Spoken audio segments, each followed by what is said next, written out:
حضرت عقبہ ابن نافع رضی اللہ تعالی عنہ افریقہ کے علاقے میں جا رہے، ایک جگہ جنگل ملا، وہاں پڑاؤ ڈالا، وہاں چھاؤنی بنانے کا ارادہ کیا۔ چھاؤنی بنانے کے لیے اس جنگل کو درندوں سے خالی کروانا ضروری تھا۔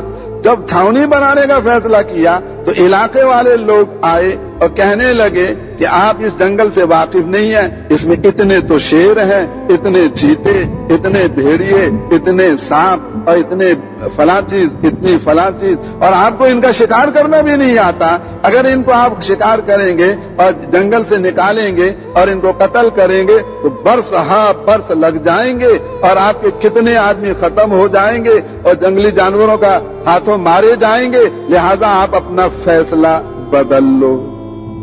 ہمارے تجربے کی بنیاد پر یہ فیصلہ آپ کا غلط ہے۔ حضرت عقبہ ابن نافع رضی اللہ عنہ نے فرمایا کہ ہم تو اپنی قوت پر، انسانی قوت کے بھروسے پہ کوئی فیصلہ نہیں کرتے، ہم تو اللہ کی قوت کی بنیاد پر فیصلہ کرتے ہیں۔ ہم نے تو فیصلہ کر لیا، اب ہم اللہ سے دعا کریں گے، اللہ جنگل ہمارے لیے ان جانوروں سے خالی کرا دے گا۔ اب دعا مانگنے کا عام طریقہ تو یہ ہے کہ بھئی وضو کرو، نماز پڑھو، اللہ سے مانگو اے اللہ یہ جانور یہاں سے نکال دے، لیکن حضرت عقبہ ابن نافع رضی اللہ تعالیٰ عنہ نے نیا طریقہ دعا کا اختیار کیا۔ جنگل میں چلے گئے اور سب سے اونچی جگہ جو درخت تھی اس پہ چڑھ گئے اور زور سے آواز لگائی، اے جنگل کے رہنے والے جنگلی جانوروں، ہم اللہ کے بندے ہیں اور محمد صلی اللہ علیہ وسلم کے امتی ہیں اور آپ کے دین کو پھیلانے کے لیے آئے ہیں، ہم اللہ کے راستے میں نکلے ہوئے ہیں، ہمیں اس جنگل کی ضرورت ہے، تو ہم تمہیں 3 دن کی مہلت دیتے ہیں، 3 دن کے اندر تم سب یہاں سے نکل جاؤ، اپنے بچوں کو لے جاؤ، اپنے گھروں کو اٹھا کے لے جاؤ، 3 دن میں ہم تمہیں کچھ نہیں کہیں گے، اور 3 دن کے بعد جو ہمیں ملے گا من وجدنا ہو قتلنا ہو، 3 دن کے بعد جو ہمیں ملے گا ہم اس کو قتل کر دیں گے، بعد میں نہ کہنا یہ صحابہ ہمیں کیوں قتل کرتے ہیں۔ اب یہ اصل درخواست تھی اللہ کے دربار میں، اے اللہ تو ایسا کر دے، ان کو نکال دے۔ اب حضرت عقبہ ابن نافع کی آواز، یہ آواز کہاں تک جائے؟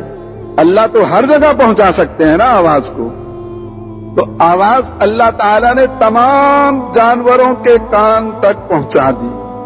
پھر جانور انسانوں کی زبان نہیں سمجھتے، لیکن جانوروں کی سمجھ کس کے قبضے میں؟ اللہ کے قبضے میں۔ اللہ نے سب کو، سارے جانوروں کو سمجھا دیا کہ 3 دن کے اندر اس کو خالی کرنا ہے۔ سمجھ بھی گئے، آواز پہنچ بھی گئی، آواز کا مطلب سمجھ بھی گئے۔ پھر اللہ تعالیٰ نے ان سب کے دلوں میں ڈالا کہ انسانوں کی اس بات کو ماننا ہے، کیونکہ یہ اللہ کے رستے کے نکلے ہوئے مہمان ہیں۔ بس اب شیر بھی اپنے بچے لے کے جا رہا ہے، بھیڑیا بھی جا رہا ہے، چیتا بھی جا رہا ہے، اور لومڑی بھی جا رہی ہے، جتنے سانپ ہیں وہ بھی جا رہے ہیں، بچھو بھی جا رہے ہیں، سارے جنگلی جانوروں نے 3 دن کے اندر جنگل خالی کر دیا، ایک بھی جانور باقی نہیں بچا۔ اور ہمارا کیا ہوتا ہے؟ بھائی ہر گھر میں چوہے ہوتے ہیں کہ نہیں ہوتے؟ ساری عمر لڑائی رہتی ہے چوہوں سے، کبھی گولیاں، چوہا مار گولیاں لے کر آتے ہیں، کبھی پنجرا بناتے ہیں، کبھی وہ کھڑکی لگاتے ہیں، آپ لوگ کیا کہتے ہیں اس کو، وہ جو ایک دم بولتی ہے چوہا پھنس جاتا ہے اس کے بیچ میں، کبھی کیا لگاتے ہیں، کبھی کیا کرتے ہیں۔ چوہے ہمارے گھر سے چوہے نہیں نکل کے دیتے، اور صحابہ کرام کے لیے جنگلی جانور 3 دن میں سارا جنگل خالی کر دیتے ہیں، کیونکہ اللہ نے جنگلی جانوروں کو صحابہ کے لیے مسخر کیا ہوا تھا۔ ان کی انفرادی ضرورتیں بھی دعا سے پوری ہوتی تھی، ان کی اجتماعی ضرورتیں بھی دعا سے پوری ہوتی تھی۔